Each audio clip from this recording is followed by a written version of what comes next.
Hey, what's going on, everyone? Welcome back to the channel. Today, we're talking about something that I know so many of you have been waiting to hear more about, and that's the latest patch for Dying Light the Beast, update 1.2.2. Now, I want to break this all down in a way that actually feels like we're just hanging out and talking about games, not reading off a changelog that you could skim through in 30 seconds. I'll take you through what's new, what's fixed, what's still broken, and honestly, how all of this makes the game feel right now.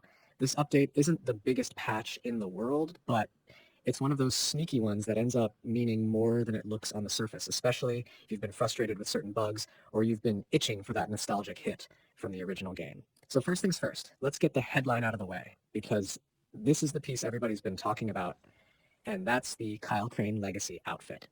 Now, if you pre-ordered the game, this is something you should have technically already had access to, but a lot of people were locked out of it because of server-side issues. Update 1.2.2 basically fixes that mess. What happens now is that the game reaches out to Techland servers, checks if you were a pre-order player, and then just drops the outfit right into your stash. No more waiting, no more hoping it'll pop up after a restart. It's simply there. And for those of us who played the original Dying Light back when it first came out in 2015, slipping on that outfit just hits different. It's not about stats or abilities. It's about that wave of familiarity, that reminder of how this whole franchise started, and the fact that Kyle Crane's legacy still lives on in this new, more brutal world. Now, outside of that flashy unlock, this update is more of a hotfix in disguise. What I mean by that is you're not going to see a massive list of features or new mechanics. Instead, the team has been targeting some of the pain points that players have been loud about since launch. One of the main issues has been performance. Depending on whether you're on console or PC, you've probably noticed stuttering, FPS drops, and some downright inconsistent frame pacing. Update 1.2.2 doesn't completely erase those issues, but it does nudge the experience in the right direction. The devs specifically mentioned working on frame generation stability on PC when the system is under heavy load.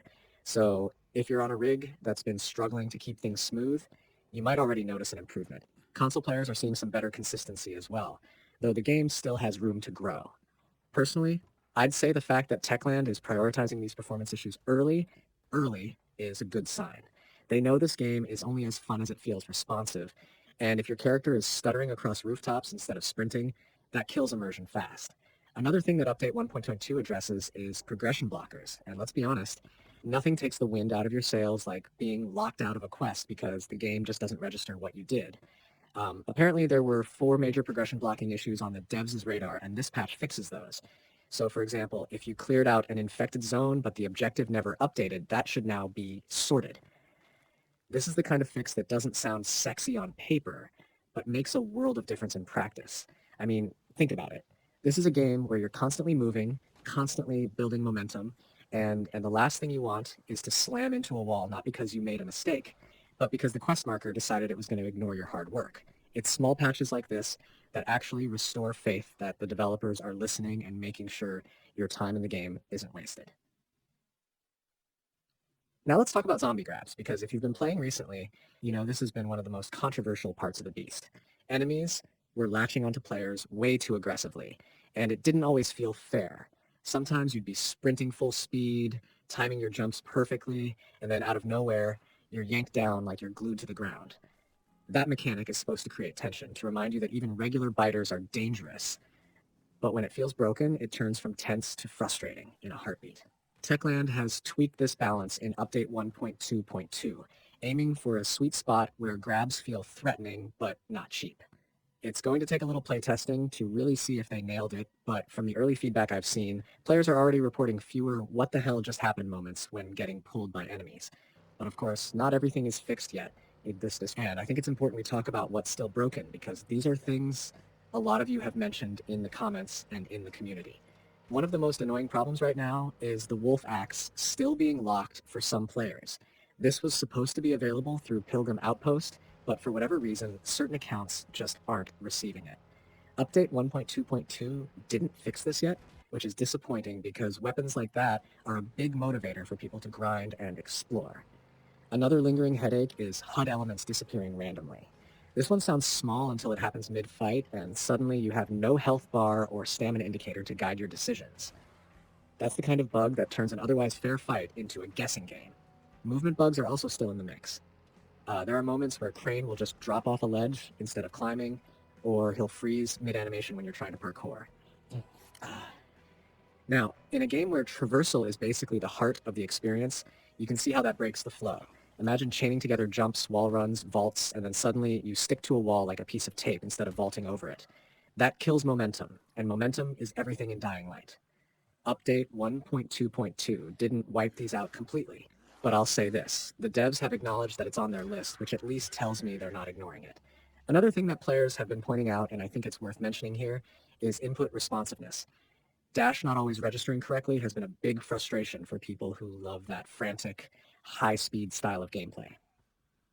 When you're running through a horde and you try to burst into a sprint only for the game to just shrug and keep you walking, it's a problem. Update 1.2.2 hasn't solved it yet, but it's one of those issues I'd expect to see addressed in the next patch or two, because again, this is core to how the game feels moment to moment. And then there's performance on consoles.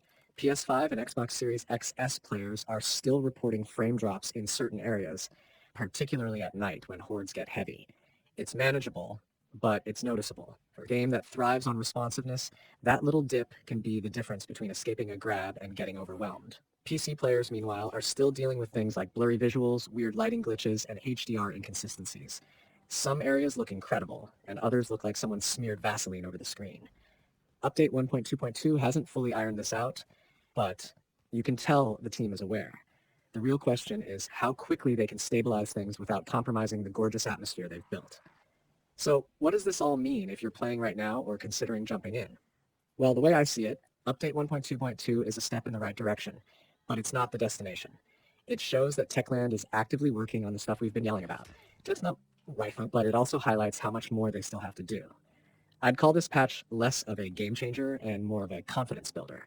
If you're someone who pre-ordered and finally got your Crane outfit, that alone feels like a reward for sticking with the game. If you were stuck on a quest that refused to update, this patch is a lifesaver.